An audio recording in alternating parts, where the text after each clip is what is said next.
இந்த மாதம் ஆண்டவர் உங்களுக்கும் எனக்கும் கொடுக்கிற ஒரு நல்ல வாக்குத்தத்தம், தூர தேசத்திலிருந்து வரும் நற்செய்தி விடாய்த்த ஆத்துமாவுக்கு கிடைக்கும் குளிர்ந்த தண்ணீருக்கு சமம். இந்த மாதம் ஆண்டவர் உங்களுக்கு ஒரு நற்செய்தியை தூரத்திலிருந்து, பரலோகத்திலிருந்து உங்களுக்கு அனுப்ப போகிறார்.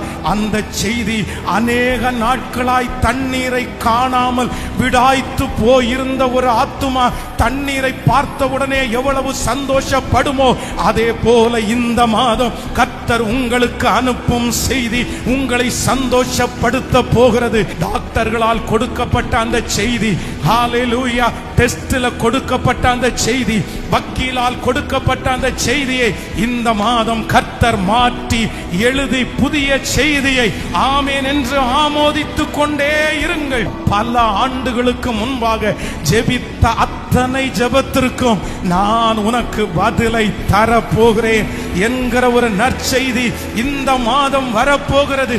கரங்களை தட்டிக்கொண்டே தேங்க் யூ ஜீசஸ், எனக்கு ஒரு நற்செய்தியை அனுப்புகிற கர்த்தர், எனக்கு ஒரு நற்செய்தியை அனுப்புகிற கர்த்தர்.